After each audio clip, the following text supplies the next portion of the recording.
Polling తర్వాత లెక్కలేసుకుంటున్న BRS నేతలు గట్టి పోటీ ఇచ్చామనే ధీమాలో ఉన్నారు. గెలిచే స్థానాలపై పోలింగ్ ఏజెంట్లతో సమాచారం సేకరిస్తున్నారు. 12 నుండి 14 సీట్లు పక్కా గెలుస్తామని గతంలో ప్రకటించారు అధినేత కేసీఆర్. అయితే మెదక్, సికింద్రాబాద్, నాగర్ కర్నూల్ సీట్లపై ఆశలు పెట్టుకున్నారు బీఆర్ఎస్ నేతలు. ఎన్ని సీట్లు వస్తాయి, ఎంత శాతం ఓట్లు వస్తాయని పార్టీలో చర్చ జరుగుతోంది. పోలింగ్ తర్వాత లెక్కలేసుకుంటున్న బీఆర్ఎస్ నేతలు గట్టి పోటీ ఇచ్చామనే ధీమాలో ఉన్నారు. గెలిచే స్థానాలపై పోలింగ్ ఏజెంట్లతో సమాచారం సేకరిస్తున్నారు. 12 నుండి 14 సీట్లు పక్కా గెలుస్తామని గతంలో ప్రకటించారు అధినేత కేసీఆర్. అయితే మెదక్, సికింద్రాబాద్, నాగర్ కర్నూల్ సీట్లపై ఆశలు పెట్టుకున్నారు బీఆర్ఎస్ నేతలు. ఎన్ని సీట్లు వస్తాయి, ఎంత శాతం ఓట్లు వస్తాయని బీఆర్ఎస్ లో చర్చ జరుగుతోంది. మరిన్ని డీటెయిల్స్ షరీఫ్ అందిస్తారు. షరీఫ్, బీఆర్ఎస్ లెక్కలు ఏ విధంగా ఉన్నాయి? నిన్న జరిగిన పోలింగ్ సంబంధించి గట్టి పోటీగా నిలిచినామని చెప్పి బీఆర్ఎస్ పార్టీ చీఫ్ కేసీఆర్ కూడా అదే ధీమాలో ఉన్నారు.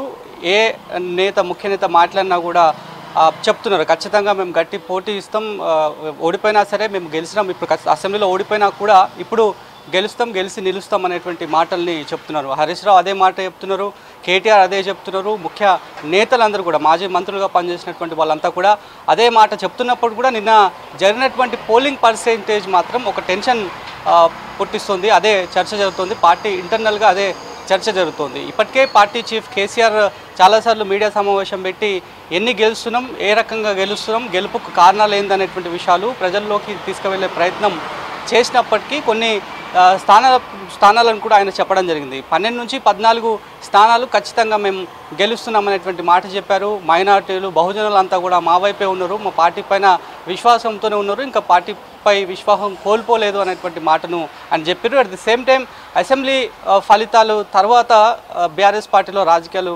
వేగంగా మారినాయి. మరోవైపు చాలా వరకు క్యాడర్లో కన్ఫ్యూజన్ ఉంది అనేటువంటి చర్చ కూడా మొదటి నుంచి జరిగింది. ఆ మేరకు పార్టీలో అంతర్గతంగా కూడా అదే చర్చ జరిగినటువంటి పరిస్థితులు కూడా ఉన్నాయి. ఎందుకంటే అసెంబ్లీ ఫలితాల తర్వాత నమోదైనటువంటి పర్సంటేజ్ 37.35% బీఆర్ఎస్ పార్టీకి వచ్చింది. ఒకవేళ ఎక్కువ స్థానాలు పార్లమెంటు లోక్సభ స్థానాలు గెలవకపోయినప్పటికీ కూడా ఆ పర్సంటేజ్ అన్న స్టేబుల్గా ఉంచుకోవాలి. అప్పుడే పార్టీ ఉనికికి, అదేవిధంగా క్యాడర్లో అసెంబ్లీ ఫలితాల తర్వాత క్యాడర్లో నెలకొన్నటువంటి గందరగోళం, కన్ఫ్యూజన్, మారినటువంటి పార్టీ నేతలు, అధికార ఎంపీలుగా ఉన్నటువంటి వాళ్ళు కూడా, సిట్టింగ్ ఎంపీలుగా ఉన్న వాళ్ళు కూడా పార్టీ మారి వీళ్ళకు సంబంధించినటువంటి బీఆర్ఎస్ గట్టి నేతలకు వాళ్ళు కూడా పోటీ ఇస్తున్నామనేటువంటి మాటలు చెప్పడం, ఇవన్నీ కూడా జరిగినాయి.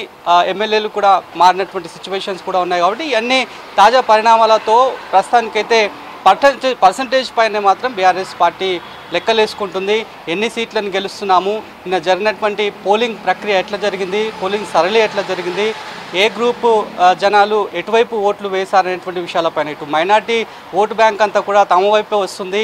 ఈ అసెంబ్లీ ఎన్నికలకు భిన్నంగా పార్లమెంట్లో మైనార్టీ ఓటు అంతా కూడా డిసైడింగ్ ఫ్యాక్టర్గా నిలుస్తుంది అనేటువంటి ధీమా మాత్రం ప్రస్తుతానికైతే బీఆర్ఎస్ పార్టీలో కనిపిస్తున్నటువంటి పరిస్థితి.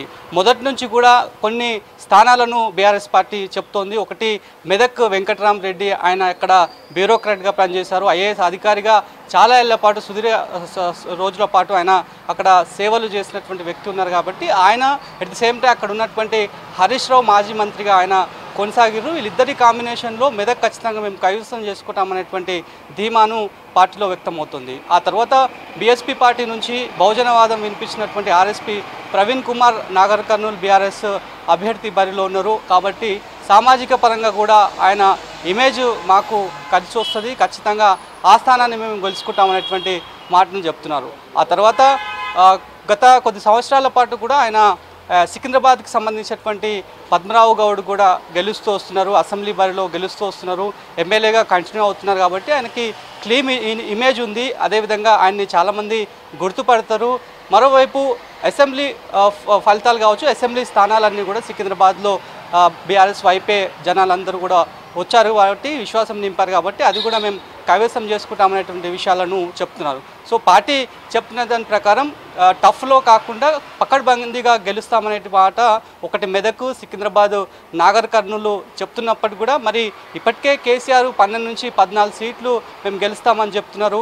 అసెంబ్లీ ఫలితాల తర్వాత వేగంగా పరిస్థితులన్నీ కూడా మారినాయి. గ్రామీణ ప్రాంతాల్లో ఉన్న ఓటర్లే ఎక్కువ శాతం రైతులు కావచ్చు, మహిళలు కావచ్చు, వాళ్ళే ఈ రకమైనటువంటి రిజల్ట్ని అసెంబ్లీ ఫలితాల్లో వచ్చేలాగా చేశారు కాబట్టి దాన్ని ఫుల్ఫిల్ చేయడానికి కేసీఆరే నేరుగా సెంట్రిక్గా బస్సు యాత్రలో వెళ్ళడం జరిగింది. బస్సు యాత్రలో దాదాపు 17 రోజుల పాటు రైతులతో మాట్లాడడం జరిగింది. సో ఇవన్నీ కలగలుపుకొని ఖచ్చితంగా తమకు ఏవైతే మేము స్థానాలు చెప్తున్నారో ఆ స్థానాలని మేము ఖచ్చితంగా గెలుచుకుంటామంటే అభిప్రాయాన్ని అయితే పార్టీలో చర్చ జరుగుతుంది. ఈ అంశాలన్నింటినీ కూడా బూత్ లెవెల్లో ఉన్నటువంటి పార్టీ ఏజెంట్లు ఎవరైతున్నారో ఏజెంట్ల దగ్గర నుంచి పూర్తి సమాచారం తీసుకొని ముఖ్య నేతలంతా కూడా బేరోజు వేసుకుంటున్నారు. ఇది ఖచ్చితంగా ఒక బూస్టప్ లాగా ఉంటుంది. ఎక్కువ శాతం స్థానాలు గెలుచుకోవడము, ఓటింగ్ పర్సంటేజు పార్టీకి వస్తే కనుక క్యాడర్లో ఒక మరింత నూతన ఉత్తేజం వస్తుంది. ఖచ్చితంగా ఒకవేళ రాకపోతే కనుక పార్టీ ఉనికికే నష్టం వాటిల్లేలా ఉందనేటువంటి ఒక అంతర్గతంగా చర్చ కూడా పార్టీలో జరుగుతున్నటువంటి పరిస్థితుల్లో మరి ఏ రకమైనటువంటి రిజల్ట్ని తెలంగాణ జనం ఇవ్వబోతున్నారు. బీఆర్ఎస్ పార్టీకి మళ్ళొకసారి ఆశ వ్యక్తం చేస్తున్నటువంటి ప్రకారంగా అన్ని స్థానాలకు గెలిపేలాగా వాళ్ళు ఓట్లు వేశారా లేదా అనేటువంటి విషయాలపైన మాత్రం రిజల్ట్ దాకా వేచి చూడాలి.